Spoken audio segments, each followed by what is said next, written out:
Let's get to debate number 2, which is a fascinating debate, viewers, because it comes on the back of one of the biggest admissions.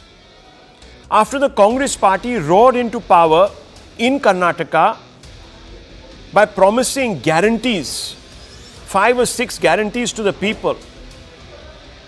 Viewers, the Chief Minister, Mr. Siddaramaia's economic advisor, has stated that the implementation of these guarantees is destined to take a toll on the state's exchequer because nearly 58,000 crores has been earmarked for these schemes. Basavaraj Reddy has even said that he is looking to get funds from the centre now to make up that difference so that they can honour these promises. Another minister, Mr. S. Darshanapura, had admitted that the guarantee schemes will take a toll on the infrastructure development in Karnataka. In fact, even Karnataka Deputy Chief Minister D.K. Shivakumara had earlier admitted that the state government was suffering from a paucity of funds to bankroll not just development projects but also the guarantees, the funds that were supposed to be given out as welfare to the electorate. Now, this raises some very severe questions, viewers. And the questions are simple. Did the Congress therefore overreach? Number one. Number two, did they actually buy votes? Why are these SOPs? And has this entire scheme now come to bite them? Viewers, let's open this up. This is a fundamental point. And let me also tell you, viewers, there are some hard facts. And they will show you just how badly off Karnataka's finances are. And they will appear on your screens right now. Which tells you that the Congress knew before it took power that their promises, their guarantees, their SOPs, call them what you want. The BJP calls them electoral bribes. We're going to bankrupt the state. Who is going to pay for it? It's the taxpayer, viewers. It's you who is going to pay for it. Look at the numbers on your screens. State debt is going up. GDP to GSDP ratio is going up. So the gross domestic product ratio is going up. State debt is going up. All of those numbers are at unimaginable levels. So let's open this up. Vijayrp, spokesperson of the Karnataka BJP, goes up against Mr. Vivek Bansal and also Prasenjit K. Bose, an economist. Now, let me ask you, sir, Mr. Bansal, did you bribe electors, voters? Did you mislead them saying that, look, we will fulfill these guarantees, and now the economic advisor to the chief minister says we have no money? So this was absolutely a bribe. This was not some thought out, economically solvent promise. Mr. Bansal? Excuse me for that. What you are saying, it's completely not at all. I would not agree at all with that. On the contrary, I'm not saying it, by the way. The central government on the dock. It's the state's advisor. Whatever you are alleging. No, I am not alleging anything. You are putting forth. No, sir, please. It is the economic advisor. Today you are addressing the economic advisor to Mr. Siddaramaiah. I am only asking a question on the back of it. I have not imputed anything. उन्होंने बोला है कि the chief minister doesn't have the money, we don't have the money to pay the voters the guarantees, to back the guarantees that we promised them. He is saying it. Rahul Shivshankar is not saying it. Don't hold me responsible. Guarantees, he says, the major financial burden is going to cost close to 58,000 crores, which we can't afford. Initially, you see, in what state the previous government has left the exchequer, that is also a moot point, and that is to be delved into. Secondly, the funds which should be coming from the central government, you see, you are just taking the statement in isolation. There must be a point of view that the resources, the funds which needs to be transferred to the Karnataka government, they are not coming. So both the things are interrelated. If there is a resource crunch, they are not denying the fact that we don't want to honor our guarantee. At the time being, there can be,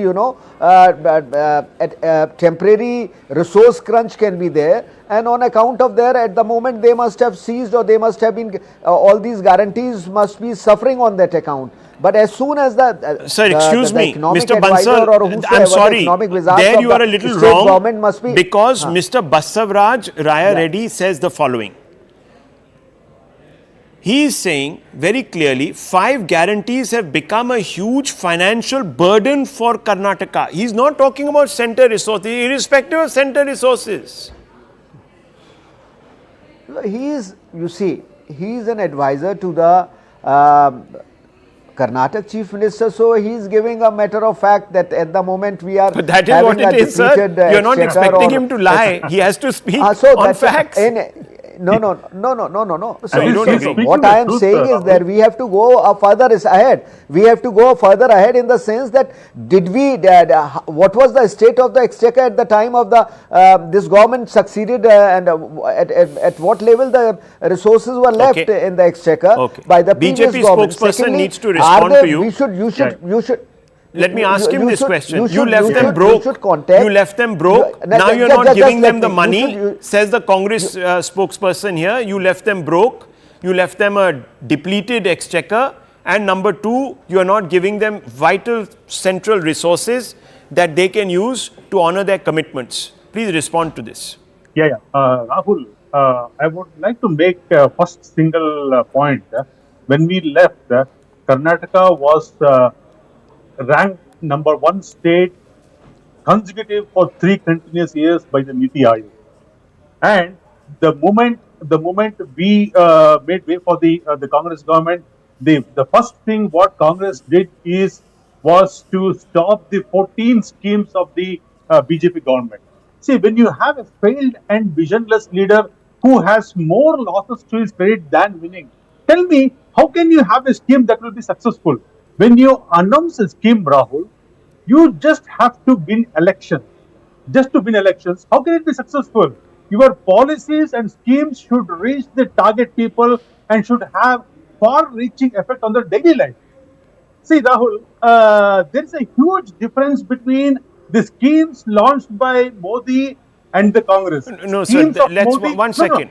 One second, sir. It's not as if welfareism is absent from the NDA model and the BJP model. You have also given money hand over fist. In fact, sir, you even increased. Rahul, one second. You increased. Today, I want to make one statement. See, today in India, there are more than. But they have control over the unproductive welfare schemes have also been, sir. No, 1 second. Let's not do that. Let's not do that. This is not right. See, there are around more than 35 schemes of Modi government running successfully across the country. Thank you so much, Rahul, for being very impartial and objective. I'm always impartial, sir. It's crores of people. And no, thank you. One second. Okay. No, that Vijay Prasad ji, you are on slim ice here. 1 second. Let me bring in the economist here. Let me make one single point. Make 10 seconds. These schemes. There are more than 35 schemes. I can read it over. But these schemes, keep it in mind, these schemes are running successfully in India for the last 10 years. No, that doesn't matter. Some of them are in the form of rank largest. There are, sir, please, sir. Some are just handouts. Others, I agree with you. No, please. There is a distinction. There is also, I'll give you a list of handout schemes and schemes that are pointed and targeted to empower. There is a difference. It's not as if the BJP doesn't do it. Both sides do it. The point is, Prasenjit Bose. No, 1 second. The point is that sorry, Prasenjit Basu. 1 second, please. 1 second, sir. 1 second. Let him also come in. Mr. Basu, just a simple question tonight. Let's first begin by saying that both sides have stretched the envelope a little bit. Let's at least agree on that. But beyond that, I'm more interested in what is happening in Karnataka, because this model is thought to be replicated by opposition parties in other states. And what it tells you is that it is perhaps financially ruinous. And someone, whether it is the center, and even if it's the center that has to make up this gap, it is coming from my pocket, sir, at the end of the day. So why are we indulging in ruinous economics just to win elections? That's the fundamental question. It doesn't mean that, center se paisa aega, that means that center is, earned that money. No, he's taken it out of my pocket. Someone pays. Mr. Basu. Yeah, well, basically, I think if you look at the record of the central government, the fiscal record of the central government, the current central government's record on the fiscal front is actually very good in a global context. That's true. If you look at the global context, we have very high fiscal deficits around the world. The fiscal deficit at the center is actually coming down and coming down quite quickly. If you look at the first 8 months of the fiscal year, the deficit was only just over 50% of the full year target after 8 months of the fiscal year. So already the central government is seeing a vast improvement. And I think what is clear is that the central government, when it takes decisions about handouts, for instance, there's a central government handout which I think is unnecessary, which is the free food grain program that is now continuing for five more years. Yeah. I don't think 800 million Indians need free food grain. Nonetheless, from a fiscal standpoint, the reason why it is feasible to do this is because despite running this free food grain program, the deficit is coming down. So that is a fiscally responsible. No, that is coming down because, Mr. Basu, you would agree that the government might have been able to. The revenues are strong. No, but might have been able to. 1 second, Mr. Bansal, don't speak over me. Report which they say that. Bhaiya, sunne to do, sir, please. Sorry. 1 minute.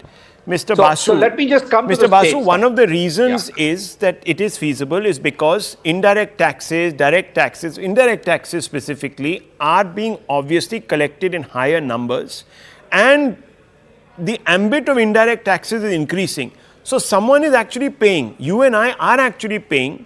The government is just doing a better job, and kudos to them from collecting this tax. Agreed? Rahul, see, 1 So let minute, me just Mr. point out, first of all, Spokesperson of BJP, 1 second. May I please finish my point? Yeah, please finish. So, the direct taxes, in fact, direct taxes, which are 53% of the government's tax revenue, have increased 25% year on year. That's right. In the first 8 months of the fiscal year. Okay. Administration. Now, at the state level, I think it's important to understand that Karnataka has the highest per capita income among the 10 largest states in India. So it was in a relatively good fiscal position.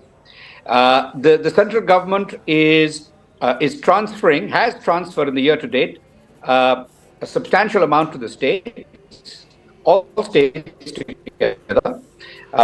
They've the year-on-year increase in central government transfers to the states is up about 9.1% in the year to date. So it's not as if the central government can be blamed. Now, basically, during elections, we have competitive populism, and unfortunately, parties of the left, including the Congress, tend to be much more profligate in the more profligate. The fact is, viewers. The sorts of things I think Mr. Basu has been extremely balanced and honest.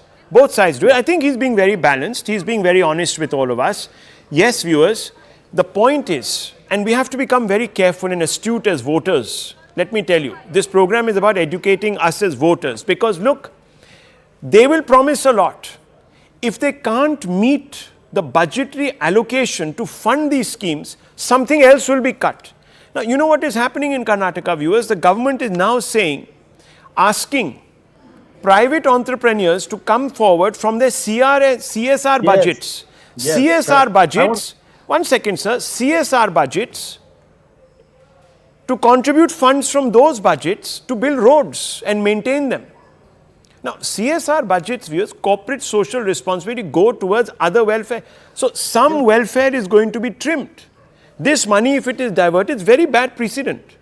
That would have gone to education, health funds, spends from corporates. But this is going to go into ensuring that the roads are pothole free. Now, viewers, you make up your mind. Do you want smoother roads or do you want better The most hospitals? important aspect. No, You would Rahul, want ideally yeah. both. Can I? You would ideally Rahul, want both. And that can't happen if you're voting in governments that are promising to, give you this or that, the other, that for a short term will make your life better, but in the long term hurt you. Think about it.